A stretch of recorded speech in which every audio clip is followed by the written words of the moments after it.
Hello, Angela Brown, MN662, Unit 9 Journal.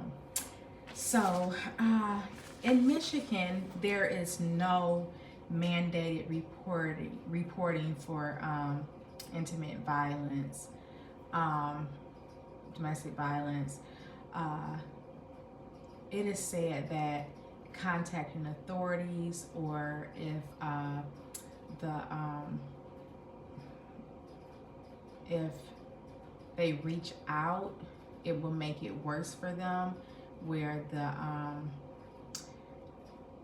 abuser will abuse them more. It'll make the abusing worse for them and the situation. So the way that providers are to support is to basically provide medical care and educate the patient on domestic violence, continue to educate, and referrals to therapy, group therapy, individual therapy, and just basically offer support. And it is said that if the patient feels like the provider will offer support and won't tell authorities, which would make their situation worse, then they are more opted to give information or show their wounds so we can provide the care that is needed for the patient. If they feel like, you're going to report and it's going to make their situation worse, then they are less likely to share with you that they're in a domestic violence situation. I honestly have no experience as far as nursing experience with domestic violence patients or perpetrators, but I do have experience with friends and family members being abused or whatnot. I've seen it growing up, and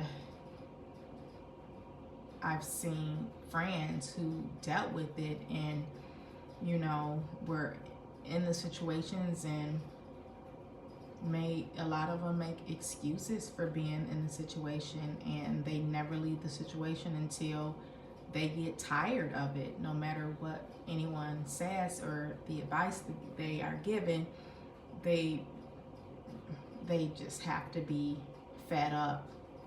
From what I've seen, they have to be. None of the personal experiences I've seen or know of, none of them seeked help or had to go to counseling that I know of. They just got out of the situation. And if a perpetrator came and they wanted to change, and they were a victim of childhood abuse, or they were aggressive, I would just actually listen to them. I would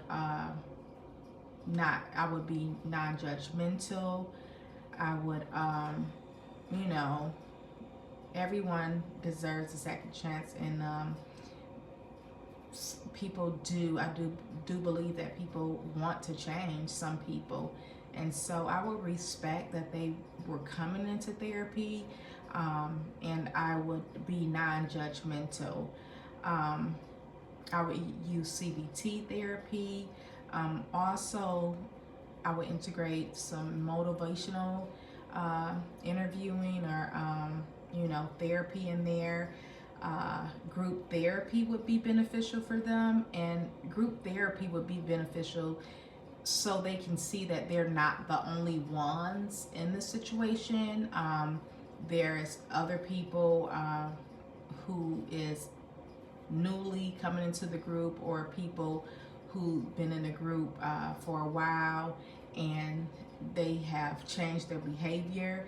They could realize and see that, hey, there is hope for me, and I can change. So it's an eye opener, and it's a way for the person to self-reflect and understand get some clarifications on things that they don't understand, as far as maybe, for example, right or wrong or whatnot, why something is wrong, and maybe they just don't understand it or need some more clarification. So I believe group therapy would be very beneficial for a perpetrator or someone who dealt with childhood abuse or whatnot. I mean, childhood abuse and growing up being an abuser, I just, I mean, I can't imagine, but I can't relate. But it'll definitely, I think, be beneficial. So that's all I have. Thanks for watching, and stay tuned for Unit 10 journal assignment. All right, thank you.